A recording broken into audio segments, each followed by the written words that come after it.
Welcome back, everyone, to another episode of Create a Life You Love to Live, the podcast. I'm your host, Jeremy Finkelstein, and it's been a little bit since I've released an episode. It's summertime here in Canada, and I've been busy. I've had a lot going on, but I'm really excited about releasing this next episode. And I want to start by asking you guys a question.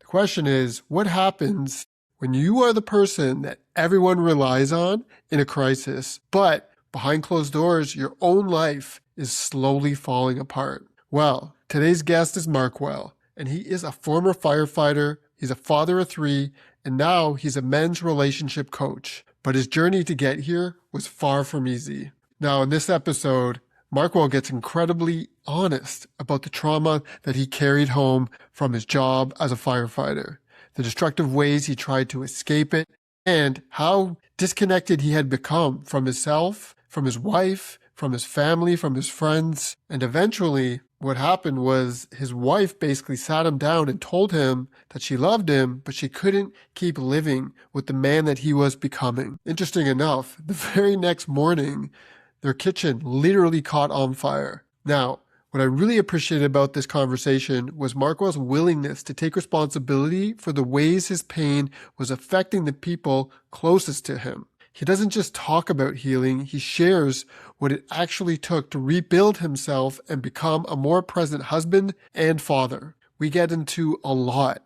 We get into PTSD, addiction, psychedelics, breathwork, men's work, relationships, and how our deepest wounds can eventually become part of your own purpose. There's a lot in Markwell's story, and I'm very grateful for him coming on and sharing it with us. And I think many men with families will be able to connect with. So let's go back to who he was before all this began and hear how he became the man his family needed. Here is my conversation with Markwell. I hope you guys really enjoy it. Let's learn about Markwell, and I want to hear about your stories. Tell me a little bit about yourself. Let's say if I were to meet you maybe 3 years ago, 5 years ago. Yeah, for sure. I'd love to. I saw a post recently that just had a picture of maybe a video of a man, and it said, I had to kill a lot of men to get to this point. And I resonate with that deeply. Like, you're asking for the time frame. I mean, it's fascinating to think about, but certainly there's a piece around 5 or 6 years ago that became very clear to me. It was the pivotal moment inside of my awakening to understanding who I was. But I'd mentioned the other day too that I entered my marriage. I've been married for 13 years, and I entered that as just a boy in a young man's body.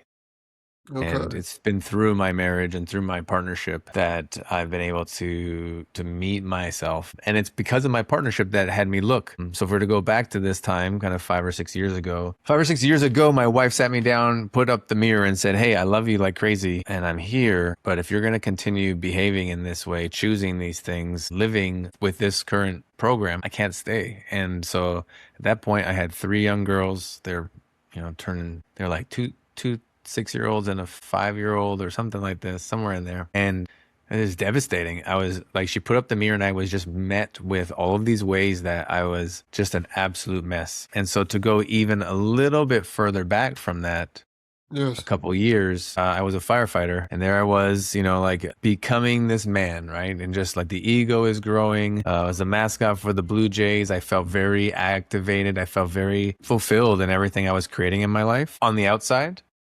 Yeah. And those things really filled in all these spaces inside of this little boy who wasn't feeling fulfilled, who wasn't connected to himself or his power. So as a firefighter, we see a lot of things. A good way to describe that job is I spend a lot of time around death, all stages and ages and ways of which people pass on. And so I spend a lot of time around death. So many of them, like the sort of 22-year-old overdose, that's just regular. Like, how it's devastating, but that's just a regular thing inside of that experience. And I probably have some that I don't even remember, but there was one where a young boy had committed suicide, and I was there with him for an hour and a bit trying to bring him back inside of his house with his mother freaking out and just the whole scene of it.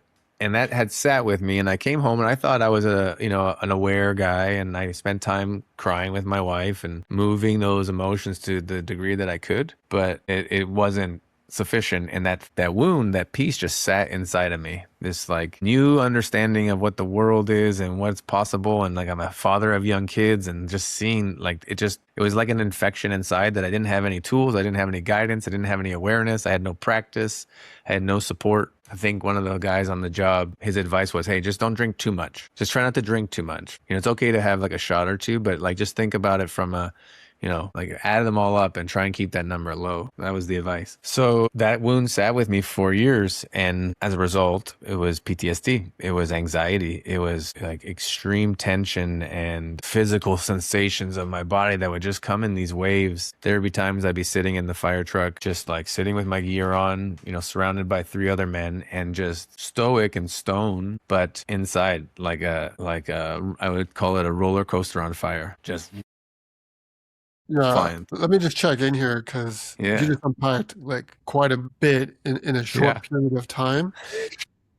Yeah, and I feel for you because I'm sure that was can be a lot, and without the right tools to be able to navigate through that, then yeah, and the advice you're getting is like, you know, basically be careful how many shots you get. It's a real Yeah. good insight into what other firefighters are feeling and going through as well. So they're kind of setting you up. But I'm curious, so prior to that, right?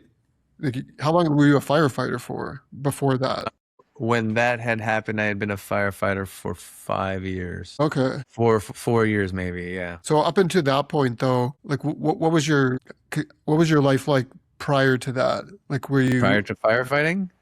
yeah, not even just Okay. like within that realm, just like how are you showing up? I'm just trying to figure out if Yeah, that yeah. moment was like it was like a pivotal No. time that really shifted you, or were you before that already dealing with? You didn't specify specific. You mentioned about your wife and how she was saying how you're showing up. Like, was that Yeah, due so to so that my moment, or PTSD, yeah, my PTSD, my anxiety, my tension, my discomfort in my own body, how I chose to navigate that experience.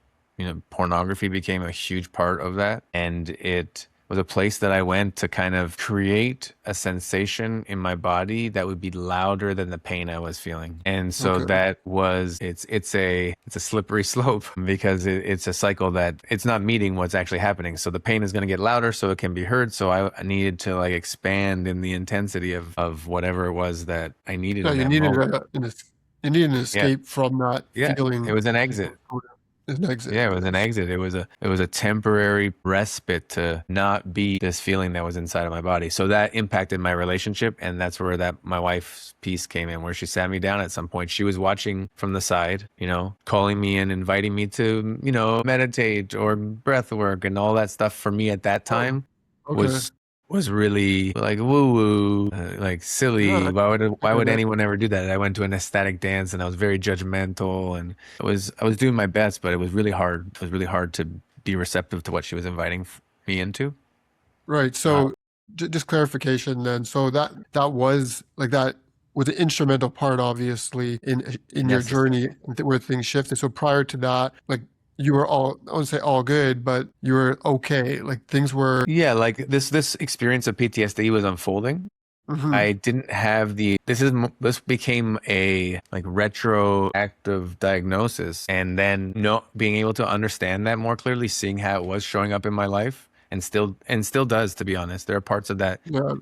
that are still with me in really big ways. But it was prior to firefighting and this experience with the kid. His name was Miles. Very grateful for him because he's changed my life. That's beautiful what you just said. Yeah, I mean, I couldn't, if that would have changed, then there would be no way, maybe there'd be another pathway, but it is one of the most powerful experiences of my life to be there with him and his mother.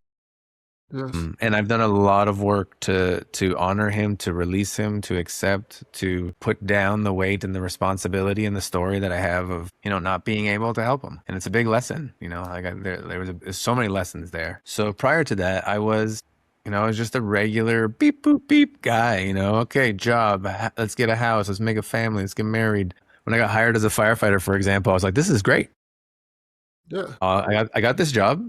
I'll work for 30 years. I can retire and then I'll die. Amazing. What a life, right? create a life you So love to you were live. loving that. You did find fulfillment through being a firefighter? I've always been oriented towards service and connection with humans, and in particular, being with people in tough moments. It's always been something for me. And so, yes, at the beginning, it was like the honeymoon phase of that. And I remember feeling like being with people for the 15 minutes before the ambulance arrives, or we do a lot of medical calls, and just feeling like I have so much more I'd love to ask them. I have so much more I'd love to offer and be with them in this moment. And I took a really different approach to firefighting than many guys. And I get why people get jaded on the job. I understand. Like it's a lot. It's a lot to see day after day I after can day after imagine. day. Yeah. But when I'd arrive to a drunk guy who's on the street, the approach can be like, "Hey, buddy, come on, let's go. You got to get out of here," that type of thing. And mine was always just like, "I'm gonna come and sit down with you for like we got a couple minutes here. Like, let's sit down. What's up? How's it going? Like, open up a connection, be in relationship before getting to the business." So yeah, there's something that was inside of me for sure that was fulfilled by that role. And I was I starting to feel like, my soul, I would say, we can get more into this. Some part of me was like nudging me a bit, saying, "Hey man, there's more here. exactly. This is just a seed for you to feel and also learn a lot, like about containment, about what it means to stay in my presence inside of chaos, Yeah. right?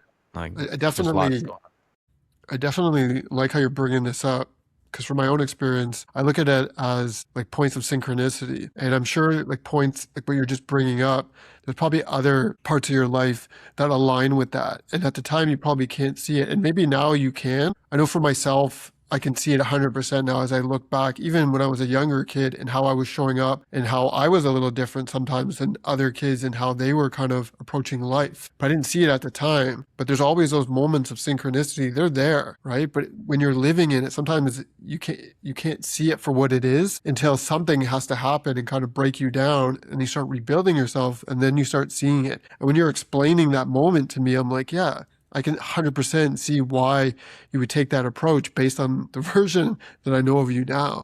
Yeah. I mean, I'm 44 years old, and in 2026 is the first time I've ever experienced ayahuasca. Spent some time with Okay. our brother Nico Cannon down in Colombia. Amazing. And yeah, and Yeah. one thing I learned inside of that space is that these moments of synchronicity, of, coincidence or serendipity, whatever we like to call them, some of them are very palpable and we can see it. We can feel it. Like, oh, it's amazing. I was just thinking about you and you're here, that kind of thing. Hmm. And what I learned inside of the space with ayahuasca was that every single moment has the same impeccable nature, the same connectivity to all things around. It's just that some are less obvious and some of them don't actually feel it like that in the moment, right? Some of them feel like pain. Some of them feel like confusion and suffering. And as I've, gone through the experience of suffering, another set of words that feels so resonant for me is, what suffering is not a gift from God. Because when I look back and I look at these moments of suffering, they were like these pivotal pieces to Yes. inviting me into something new, to say, hey, who can you become? What kind of man, is a great sentence, what kind of man do you get to become to be with this suffering? And that's where growth happens. We don't grow. I don't personally grow on the couch when things are comfortable. Of course. It's too easy. Let's Exactly. get exciting. Let's bring some challenge and suffering into this life experience so that we can grow. Yeah, Yeah. it's that looking back for sure. It's clear and easy to say, wow, of course I could see that. I could see that. Now the challenge becomes being in the moment, maybe being in the center of a storm of suffering. And I like to focus on and orient myself to like, things are working out for me, even when they don't appear to be. Mhm. And this is a very interesting way things are working out. It's very painful. It's difficult. I'm scared. I don't understand what's going on. But this will be another piece that maybe 5, 10 years Yeah. down the road, and I look back. But that awareness right there it will be a huge catalyst for you to keep growing and getting to the next level and getting to the next level.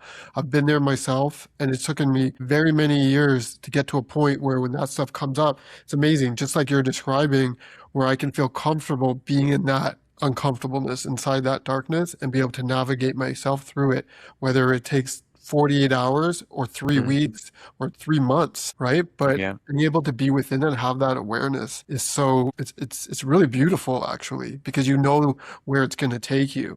And the other thing I just want to call out is how you're finding gratitude in these situations. Like the fact that you were grateful for meeting Miles and being able to find gratitude in that experience. That's a huge level of evolution, man. Like in your Yeah. for yourself. Like I've done. And I can notice even in that, like when you're saying that, like feelings of guilt of like, here I am saying, thank you, Miles. Like, I think he was like 10 years old, 11 years old, maybe a Oh kid who wow. ended his life. And I have gratitude for him and his life path. I could feel like the remnants of guilt. And It's a I've had to challenging work. one.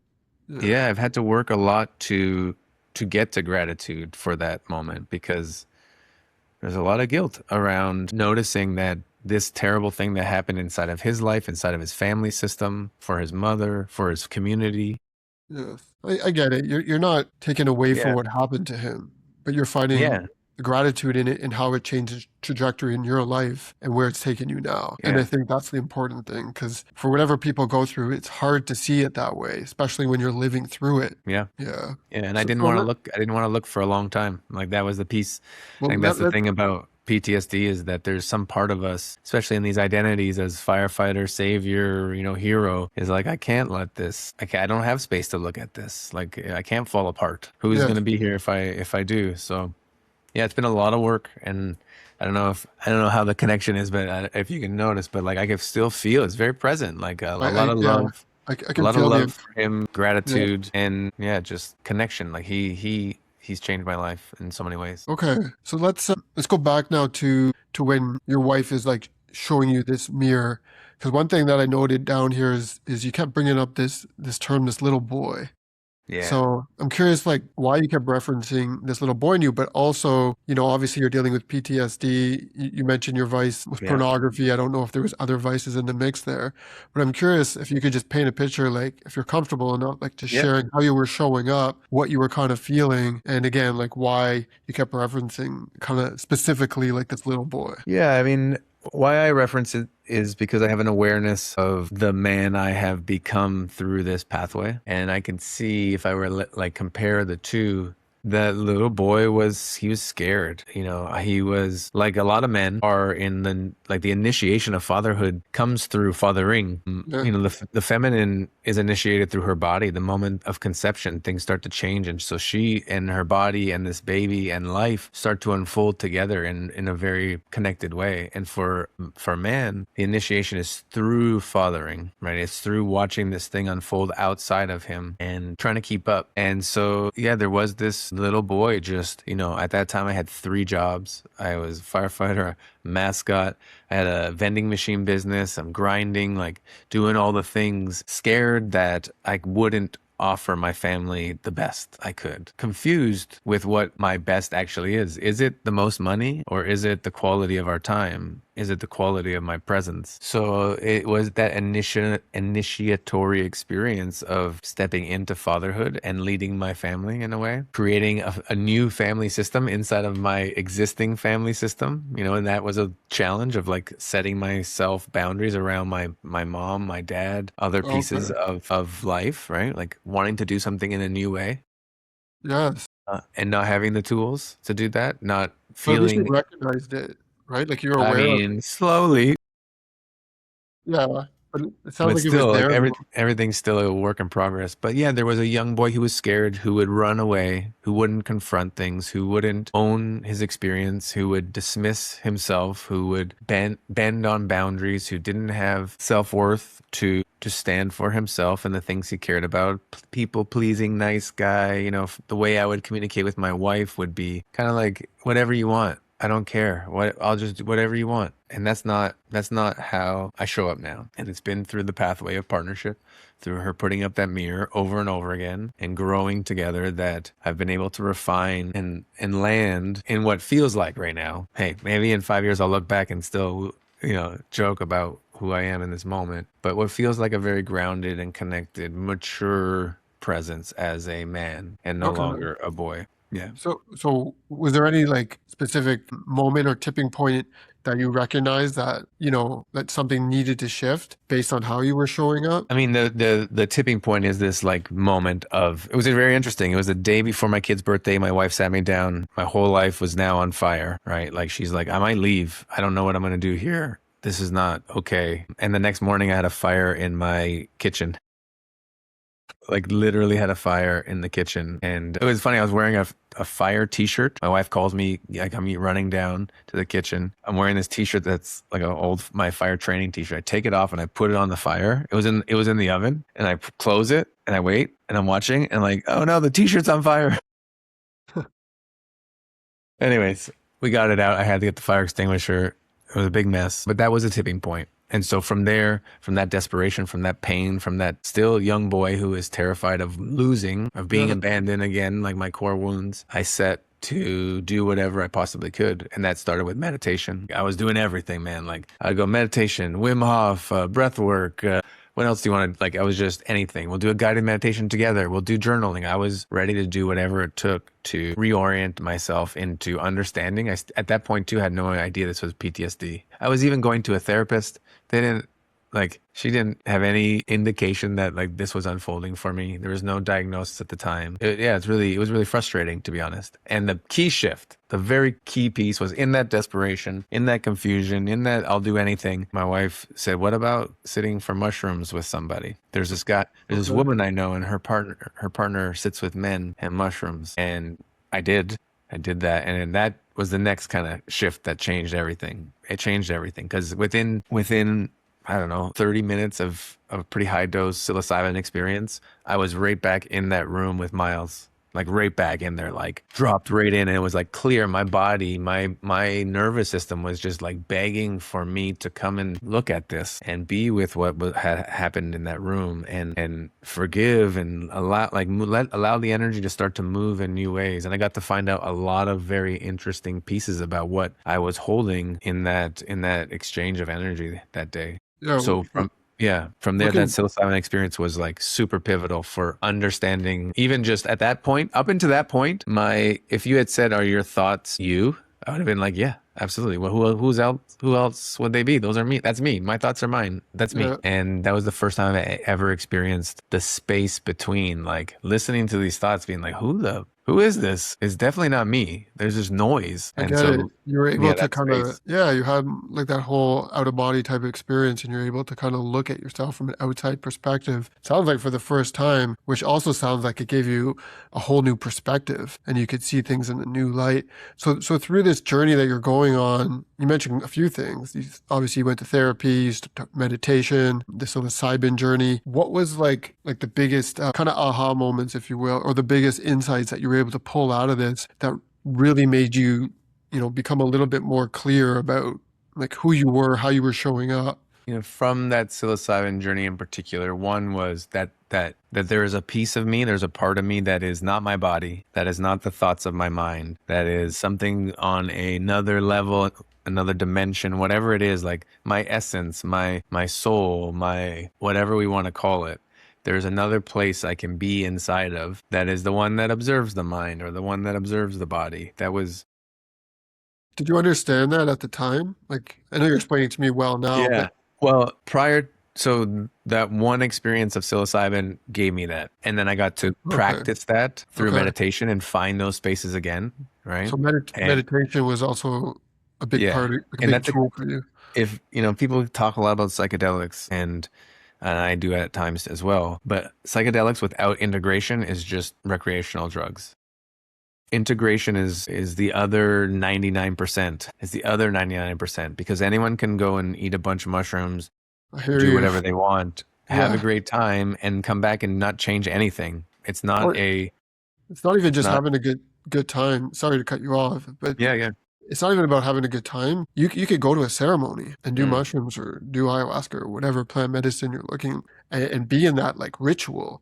But it's the yep, same situation. If you don't come back and integrate what you just kind of learned from that experience, you're just going to be in that same loop and you're just going to keep going back to those old patterns. So I agree with you a yeah, 1000% about integration being such a big part of it. That's the real work. yeah. And so I had I had my wife kind of as my accountability partner for integration because I was still committed to this moment here too, just to celebrate her in such an extraordinary way. Like I had hurt her in really big ways. She was really hurt by how I was navigating my experience. And Your she PTSD.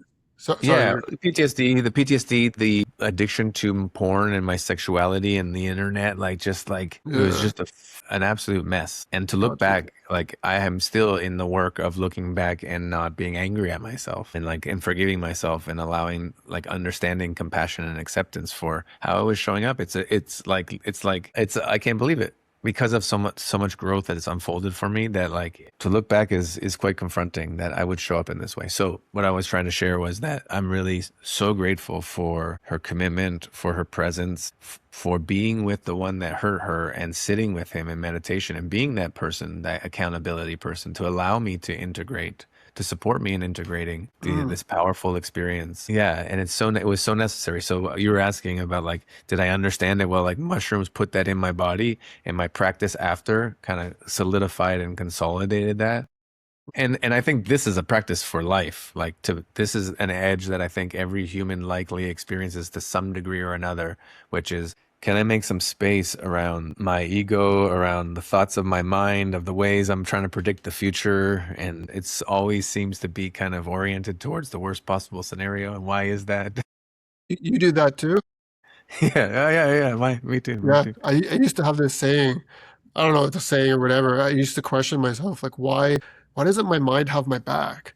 Yeah. Like, I'm going through all this stuff. I'm like, why isn't it like trying to get me out of it? Why does it like, I got to a point where I was like, why does it feel like it's contributing to where I'm at now? But again, is when you have that awareness and you start recognizing these certain things, that's when things can start to unfold in a more Yeah. positive way. But as long as you're Yeah. stuck in that loop, it's really hard to get out of it. But it sounds Mhm. like this mushroom experience really kind of cracked you open. It was the crack, it was the blast open for sure. And then it was left to me to take responsibility for that new awareness. And, in that next year or two, I maybe sat two more times with mushrooms.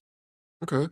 I had a time for my birthday. It was really intense. Like fasted for 24 hours and took like a really high dose and just put myself in my room with a playlist and an eye cover for the day while my Yeah. wife like supported from outside. Okay. I was gonna say you had someone sitting for you for Yeah. sure. And that was a game changer. And so, you're asking about, what were the pieces that I got? The next piece that was really important was like how to take care of myself. And this is a thing I think that comes in through the initiation of fatherhood as well. Like, how could I possibly take time out when there is a infinite amount of energy that my family is asking from me, right? I can spend my whole life and just tending to them, and there will always be more things to do. And so for men's work, for many different activities and events for men to take care of themselves, it can be difficult for them to make that choice because it feels selfish. And maybe not all, I'm sure not all men have a partner who would support them. So coming out of my mushroom experience, this huge moment of like, I don't think I'm ready to go back to work right now. I think I need to take a day off. And I couldn't imagine doing that. And it was such an edge. And I'm like back and forth. And I could all the way up until the morning of when I was supposed to go in. I finally was just like, fuck it, I'm going to try this out because like my knee's not hurting. My back's not hurting. My shoulder's fine. My fingers are working. Like Okay. everything is good. But there's this other part of me that is reconstituting itself in some way and it needs some time and space. So I called in, booked off, and then I was just in my house kind of like, what am I going to do? What would Markwell do to take care of himself? I was lost. My wife had That's said, interesting. why don't you go hit some golf balls or something like that? So I drove out to a driving range, put headphones on, listened to music, crushed my driver, and was just crying, like crying and crushing. Wow, that's an interesting outlet. I wouldn't have thought that. Yeah. I used to play Yeah. a lot of golf. I haven't played in a while, but Okay. yeah, that piece about taking care of myself is not selfish. It's actually how I show my commitment to my family because we can, I think you look at like sacrifice. Our families don't want us to sacrifice for them. Sacrifice is temporary. In a moment where like an alligator is coming or the car is about to hit my kid, like I'll sacrifice myself for them. Right. But we can't do that every single day. That's not sustainable. It's not responsible. So devotion, the shift from like sacrifice into devotion. My devotion to my family is doing my best to take care of myself so that I can be here today, tomorrow, 20, 40, Yeah. 60 years from now. So what did you learn then through this experience, especially recognizing you have to take care of yourself? Like which ways did you learn how to take care of yourself? What does that look like for you? Yeah, I mean, that began in, like the exploration of men's work. You Okay. know, as we stand inviting people into events or weekend retreats or something like that, what I hear often is like, I can't take that time away from my family. That's what a lot of men will say, like, there's just no time. And so shifting that, leaving my family, like learning to, pack a bag, look at my wife and 3 kids who are, it's unfolding. Maybe one has fallen, one's crying, there's diapers or Yeah, whatever it is. I Looking get at that. them and being like, I'm going to go away from this and I'm going to leave you to this chaos so that I can take some time for myself. Yeah. And from that vantage, it's like now I have a responsibility to actually making this count. Oh yeah, If I am I gonna, love that. yeah, Yeah. like if I am gonna take these 2 days, I'm not just gonna go up there and mess around, which I do still, like maybe still mess around a Oh, but I bunch, get what you're have some saying. fun. But I'm Yeah. also gonna make sure that like when something shows up, I'm gonna be with it. I'm gonna confront it. I'm gonna be open to some, at the beginning of this, I was in a shaking practice, which was just weird to me, but I was in it. I'm like, all right, let's figure this out. Let's jump up and down for 20 minutes and see what happens. Yeah. And things But and I things get started it. to happen. Because you want to be able to come back and feel like, you've opened up more space now and be more present in your household to be a better partner, to be a better father. Man, I can also relate to this part of your story because like it took me a while to be able to separate myself and be like, okay, I'm going to do this with the intention of helping myself heal, helping myself grow as a person, and in return, I can hold better space in my own house. And Hmm. I remember the first time that I actually went and did something like this, and I think I went to Costa Rica, and I carried that guilt with me all the way there, and the whole time I was there, I was just like feeling this like it was a deeper connection actually to my kids and to my wife and just as a father and as a parent. And when I came back, I kind of brought all that energy that I carried with me back home. But it helped me become, I feel like, a better person overall and a better presence like inside the house. Yeah, like it's for us, for them, Yeah. right?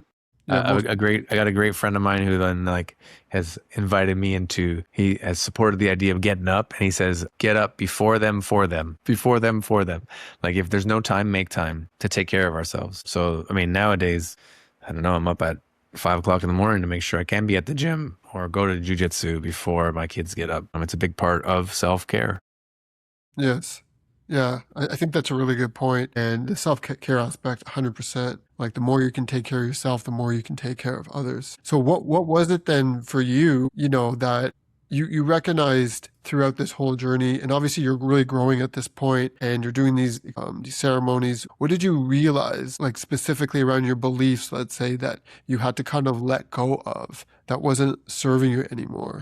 I think a key piece for me was my desire to be liked, my desire to be accepted, and what I was willing to compromise and exchange and negotiate with in order to get that. And that came from, insecurity. It came from low self-worth. It came from not knowing who I was and why I am here, what my purpose is here. So my orientation was just to acceptance, to validation. And so learning how to listen to find another guidance system, find another piece that I can connect to that can help me navigate when I'm confused and I'm meeting this old pattern of just, collapsing for the sake of others or attention or whatever it might be. And so all of the things that we were talking about, what became a key piece was connecting to my intuition, this other part of me that has always been there. And we were talking a little bit about the serendipity and stuff like that. Like intuition is directly related to that energy. It is in connection. It is in co-creation with, it is attuned to this pathway that's unfolding, kind of be like, hey, we can do it a few ways. We can do it like with courage or with pain. You can, and I think that especially as we refine that, I learned that it's so important to listen to that. And if I don't, then I Yeah. will create circumstances and situations in my life that will amplify in intensity so that I can, finally learn the lesson or receive the message and shift a little bit, which was what my intuition was whispering prior. Yeah. No, I get that. So through that process, what were your ultimate like lessons, or not lessons, like what's ultimately challenging you now? Like when you look back at like what was challenging you then versus what's challenging you now, how has things kind of shifted? Yeah, I mean, it's a great question. Like putting in every moment for I think every human, what we're trying to do is put all the things we know together to navigate the current edge of our life. Like all the wisdom, all the lessons, all the tools, all the like, how do I meet this moment? So a key piece of that for me is like recognizing we're all doing our best with what we have in every moment. And for me right now, it's so when I speak to that intuition, the whispers show up very proximal to me. If I listen close enough, I can feel it, I can hear it, I can hear the call. And the source of that feels very far away. And it's too far away to hear or too far away to see. But I know and can sense its presence and its call. So as I orient towards that, it's confusing and terrifying because I have no idea what it's actually asking for. I don't know where it's taking me. But what it does when I do that is if I connect to myself in the moment and connect to the truth of what's unfolding for me right now, I can see the next step. So Wow. it's taking aligned action without the guarantee of any outcome, any destination, any promise. There's no guarantee, no promise of this type of way of being. But what I perceive I'm doing is trusting and having faith. Like we're talking about having faith. I have a thing on my wall here. I can reach up and grab it. I have a faith statement. Okay. Or I write, like I see this, if I ever don't, I wrote this myself, and if I ever don't feel it, it's pretty well worn too. It's gone a long ways with me. But yeah, that piece about faith, and people can maybe get triggered by that. Like it doesn't need to mean God. It doesn't need to mean, Right. it It's can mean faith. whatever we want it to mean, I suppose. Right. But It's my in your own. faith is now at 44 based off of, some data. I'm looking back being like, it's quite curious how it's all unfolded. It's really fascinating. It's almost impeccable. And Yeah. then looking forward being like, I don't really know where I'm going, but can I trust? Can I have faith that this system, this pattern of being and, will continue throughout my life? That to me is how I'm integrating all of these extraordinarily difficult moments of suffering, confusion, learning, becoming into the edges that I meet right now, which is I'm here for something. I'm here to reveal parts of myself to me. My perception for every single human being is that the more we relate to ourselves and understand ourselves and clear, the natural orientation to that is sharing and service because we resonate clearly. We resonate an energy that is not skewed or distorted or protected in some way, but it's free. It's free energy to move out of our body. So service is the natural outcome. And Yeah. so yeah, that faith that I'm here for something. I'm here not only for myself, but to share whatever it is that I'm finding through a way of being, like just through a way of being. So what's interesting is like you said, not sure where you're going, right? Or you're not sure what your next steps are, but it doesn't feel like that. Like it actually feels like it's pretty clear to you the direction that you want to go. And because you're saying like certain things about not knowing what your future holds, right? But at the same time, it does feel like you have some clarity around the future that you would like to create. Yeah, I mean, I have an orientation for sure, and if I were to, I'm speaking from like, I'm speaking from the position of this paper. Okay. This is a man. Just so we're clear, this is a man standing amongst everything on fire, Okay. It looks saying, like that. I decide. Like I decide how I want to navigate the fire. I like this, and in the way I've chosen to live. This feels like this moment right now. Like if my mind took over, if I let my mind take over, there's a lot of things that are terrifying for me. I don't know what's happening. Okay. I'm worried. I can be up late at night, playing that game that of the mind. And I've learned that more I practice just being with that and hanging in, I call it the spiritual cut, like hanging in that spot of just like, it feels like everything's on fire. And if we can just hang in there and be with it and breathe and wait and trust and have faith that the longer we could spend time in there or our capacity to be in there, the gift of that suffering is related to that intensity. The size of the gift, the outcome, the opening is related to how much I'm willing to be with. So I these think it, two parts exist at the same time. And while you might hear that it sounds like I'm very clear. My clarity exists in the present moment. And I'm honest. I've had plans before, man. Like I've had plans and then things change. The changes don't care about the fact that I had a plan. It Yeah, just changes and the plan is out the window. I think what was clear though is more along the lines of what your kind of purpose is,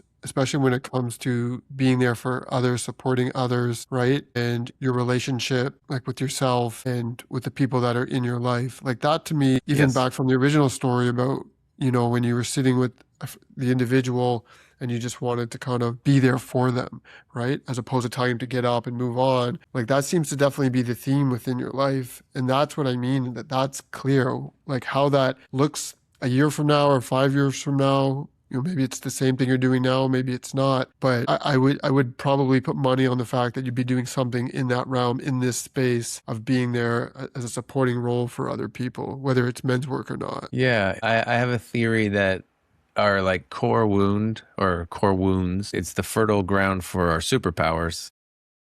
Okay. If we can be with that, understand it, learn about it, release it, integrate the awareness we got from that pathway of healing or integrating. I don't love saying healing, but is the superpower we have now because we have awareness of that pain, but we have it from a grounded, wiser lens, not just being in it, Right. refusing it, let's That's say, or a denying life it. experience. It's So yeah, like if I were to like put that to my life, my core wound is some version of abandonment. I'm not being chosen. I'm not being supported. okay. And so my superpower is often related to that is like I want to make sure that no one ever feels the pain that I Right. felt. Yeah, and you want So to be there and yeah, support others. Right. That so makes here I sense. am being like, I want to make sure that, I don't want to take anyone's bad times away from them. I think they're valuable. I think they're important. I think I've done a lot of exploration of this, like But let me ask interfering in someone's suffering. yeah, I want to ask you a But when they question. reach their hand out, when they choose, when their sovereignty shows up, their empowered choice to like put a hand out and ask for help, there are ways that I can help and there are ways that I cannot. And I want to stay connected to the ways that I can and honor those gifts that have unfolded as a result of many of these things that I've shared with you already Yes. and be there. Yeah, it's a very that feels very very clear. And I don't know what I have a joke with my wife that we just imagine 5 years ahead. I'm like I'm already pretty a weird guy. Like I'm a weirdo, and I love it. Yeah. And I'm getting weirder by the years. So 5 years from now, man, whew, I don't know Well, what I'm going to be exactly. doing, but I'll be weird for You'll sure. still be, you'll still be weird. I love that you brought up the core wound because I've done a lot of core wound work and I've done some coaching work for people. And part of that work is to help them discover their core wounds and their beliefs. So I'm curious, like you brought this up around your core wound around abandonment. Do you still feel like that core wound exists? And Yeah, also, have you gone like because usually when you identify a core wound, it's almost like the door opening to like the real core wounds underneath that. There's layers and layers to this. And when you can get to the core of it and really understand that stuff, you can actually reprogram yourself to not have those same beliefs and programming that were installed based on those core wounds. It's yeah, like, how deep have you gone within this journey? And are you still, you feel like in a way affected by these core wounds? yeah. I mean, I want to start my answer off by saying I have no idea what's going on in life and spirit and whatever. I'm trying to Fair figure it enough. out, but I'm going to come up with some type of answer here. When I think about core wounds, they're happening at such a root foundational level. They are installing themselves it's going to be happening, like 0 to 9 years old, 10 years old. And the memories are going to come from, 7, 8, and 9. But what's probably already happened too is that for the years prior to that, that energy system, that energy template was unfolding. We just don't have the Yes. memory and we pin it on a few memories maybe that we can access. So it's so foundational to my essence. I'll speak for myself because that's the only way Yeah, where exactly. place I've tested this. It's so foundational that it's in my bones almost, like it's in my nervous system. Now, just like attachment styles or love languages, sometimes we can, diagnose something or give it categorize it, and those things can be almost like used as a pass card. Like say I understand my core wound or I identify it doesn't give me the justification to let that run and dictate how I navigate life, right? Right. So I do notice it. I do notice it when in my partnership and could feel it. I could see it happen. I could feel it. It's happening. And just like acknowledging it. I do a lot of parts work in the work that I do with men. And so the idea that like that part of me has entered the room, and I put a lot of time and effort and awareness and attention and exploration to get to know this part so well that I could almost like smell him coming. He's coming. And I have a number of parts. And so that guy that's, scared that he's going to be left again, left alone, no one's going to care about him. No one's going to be with him, when he's confused and scared. I don't know if I want him to go away. I don't think I he's think, ever, like you said, yeah, it's not going to go away, but yeah. the I work that like you're, just bringing him in, like bring him in, sit him what's up? down. Yeah, Like there's some really valuable information there. He's really taught me what it means to care for people, exactly. how important it is and how impactful it is to really like show someone that I'm here with you. Yeah, I love it. Learning So from yeah, these go ahead. situations, the learning aspect of it, I think is the biggest part. And I hope people can get something out of this, because the reason why you're able to learn from these experiences is because of the work that you've done and being able to go to that place and confront all those things that were showing up for you. So now when that version of you shows up, like in the past, that could trigger you to go to different vices, to show up a certain way that you're not aligned with. But now it's not any different. It happens to me too, that those core wounds, those versions of me still show up, but I'm able to utilize them more in a positive way. Like, not that it's not challenging and difficult, but in the end, it's still a positive outcome, because like you said, you're able to learn from it and move forward versus not really understanding it. So yeah, I think there's a lot of insight that can come when you're willing to face yourself, if you will. Yeah, and just to add a nice little piece to the end of that, to for anyone that's listening to this, and there may be judgment that like I haven't done the work or whatever it is. Like the work happens through meeting these parts of us and how they show up in our life. We need those reps. It needs to happen in real life for us to feel it, for us to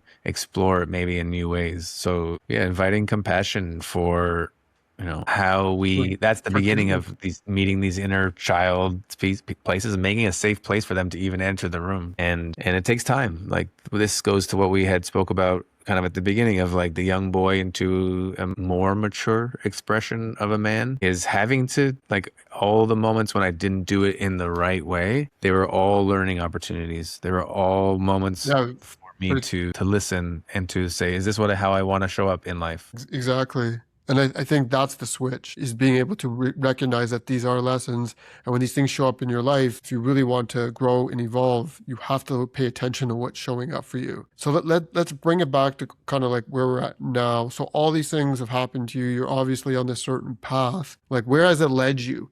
Talk a little bit about the work you're doing. You've mentioned, I know you do obviously work with men, and like, yeah, just speak to that a little bit, because I think it's a cool way to kind of close that arc as far as like, again, where that whole journey has taken you now. Yeah, to use the saying of like the core wound being the superpower, Yeah, that also happens in smaller cycles. So like the wound of being a man who was in partnership, disconnected from himself, and the impact that that had on his wife, and his wife wanting to leave because she's fed up with not having access to the person that she loves. That was a wound. And so the superpower is knowing how to resolve that problem. And so that's really one of the things I love to do the most. There's a lot of different expressions of what I do. But the thing that I love to do the most is, receiving a call from a guy whose wife has already called a divorce lawyer, or maybe in some way has cheated on him, like maybe energetically, or like there has been a fracture inside of their partnership. And, he's in the dark, this dark space, feeling really isolated. And I get to sit beside him and like, just like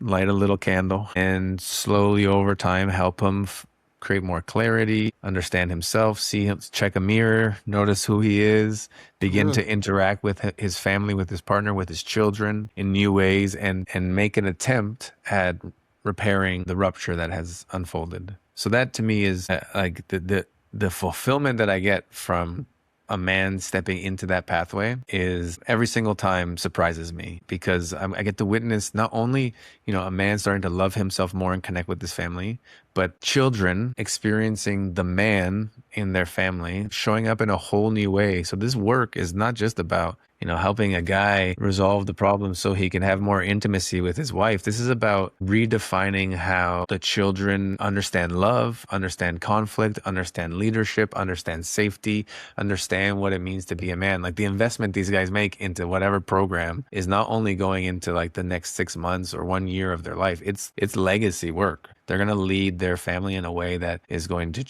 dramatically change the way their children experience love, partnership, life, friendship, relating, communication, emotional intelligence, all of that. So that's kind of like that's my flagship. That's what I love to do the most. And then there are other versions of that. I have something called the Powerful Partner, which is, a shorter, less intense pathway for men to step into their own power within partnership. A lot of men's work at events, leading different containers. I had mentioned Nico Cannon. I go out to Colombia to support him in leading the non-medicine spaces at his ayahuasca retreats. A lot of work with Sacred Sons, showing up, supporting and facilitating with them over the years. And as I say this, it kind of feels like a mixed bag of, I don't know what's going on here. And Doesn't. this is where that sensation of, I don't really know, but I could see it. It makes sense. And I'm just going to keep, what's the next thing that needs me in this moment? Where can I Yeah. take action?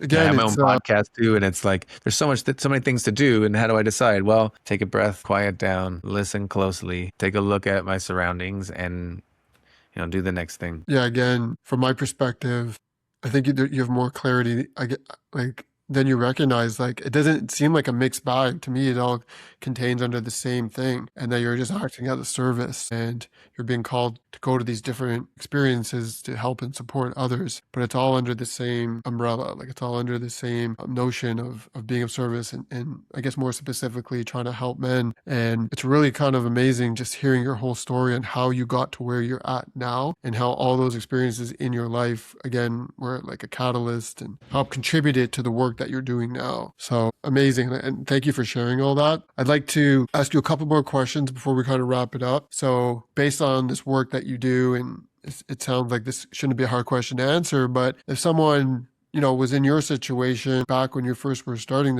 this whole journey, what would your advice be to someone like that? Someone that feels stuck right now? Yeah, what would you tell them? Start doing jujitsu right now. No, I'm kidding. Yeah, start breaking bones. One of the most powerful spiritual practices for me is jujitsu. But what would I do? And it's a joke, but it's not, because find ways to shake things up. Find ways to learn how to find your breath when it feels like the whole world is so tight. And so it's going to be different for everybody. And jujitsu is a great place. Breath work, meditation. Yes, I don't love promoting psychedelics because I think it really should be a personal choice. And there are many other routes Yeah, towards the same. you probably don't want to Towards this. start immediately Yeah. I with mean, plant if I medicine. were to go back to myself, I would say, yeah, get over the fear and maybe go find ayahuasca sooner. But Yeah, it's more about that initial like yeah, aspect. Like for I myself, got like it. the I journey got it. that I went through, it was Yeah, like if you had a partner, trust her, trust that, whatever she's complaining about, or at least be open to her intuition, to her capacity to feel that is wider than my own. And I feel that's the case. The feminine has a greater capacity to feel things. And so to give her more credit for what she was trying to turn my head towards these things that she was witnessing and feeling for many years. And I wasn't giving her any credit. So I think that's what I would say to my old version of myself, kind of beep boop beeping through my life, is honoring the feminine, honoring her experience, and at least being curious to say, what she's reflecting back to me, is it possible that might have some truth to it? And yeah. then start from there. I love that. And if someone doesn't have a partner, I think there's other people in your life that you should pay attention to what exactly you said. How are people, like, what are they reflecting back to you about how you're showing up? And this can show up in many different ways. But if you're willing to pay attention to those signs, like that could be an amazing first step to recognizing that, yeah, maybe I have to take some ownership and make a shift in my own life. I think that's it. You said it. Like, it's ownership. Yes, the world sucks. Sometimes things are tough. It's not fair. And the ability to ask the question of yourself, what did I contribute to create this circumstance or experience it in the way that I have? Taking that responsibility and ownership, that is huge. Definitely. So, what does creating a life you love to live mean to you now? What does it look like? Yeah, what does it look like, or what is that? You know how I did it, and this is what I do inside of my containers as well. And we can all do this for ourselves at any moment. But I have a philosophy of feelings before form, and sometimes we need to go to the form to understand the feeling. But mine might consider it wants certain things like a big house and a car and land, whatever it is, right? The mind has these ideas, and everything we do in life, we do it because we believe that we'll have a feeling that we want. Like, I want to live in a nice house so I could feel comfortable and successful and safe, right? And so that's a great way to kind of orient, right? Like, what is this? Why do I want a big house? Why do I want to, have a nice car? Well, and then I can connect into the feeling that I think I'll get from it, and now start to lead and live my life and create my life in with that feeling as like my priority to living.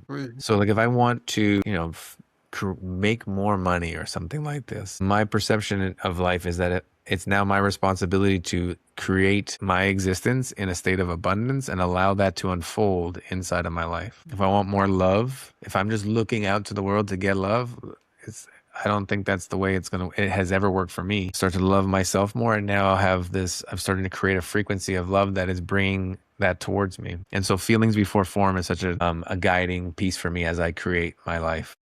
Yeah, I get it. So creating a life you love to live is really stemming from the feelings that you're trying to create, not so much the materialistic things that you're trying to go after. And the beautiful thing about that is, and I think a lot of people miss this, is that those feelings that you're trying to create in your own life, you don't have to wait until you have that house or that car. The reality is you can have them now based on like how you're showing up and the work that you're doing on yourself. And I think you've tapped into that. And I think that's probably what makes your work so powerful, is that you're coming from that place and you're trying to now pass this on to others, the people that you're working with. Yeah, absolutely. We are being asked to lead our own lives, to create our own lives. And it's always an inside job first, because if Mm.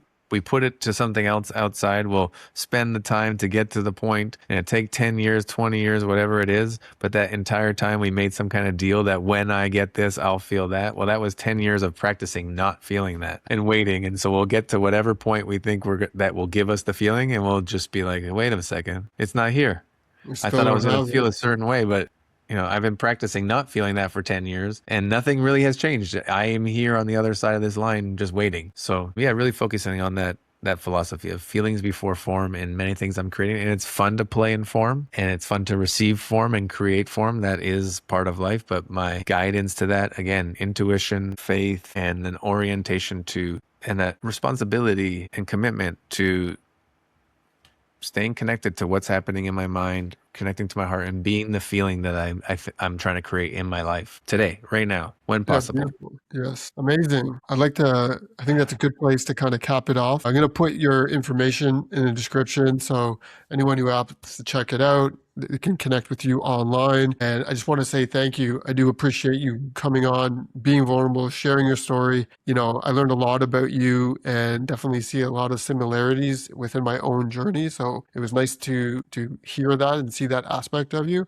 But also, like I said earlier, about just really understanding that full arc to where you're at now definitely makes a lot of sense. I don't think a lot of, I'll just say men in particular, or people in general, like, I don't think you just wake up and choose to do this work. I think it's a catalyst of Mm. like your experiences and where you came from and your core wounds that help create kind of this this journey that you're on now. So yeah, again, thank you for coming on, and catch everybody on the next episode. Thanks, brother.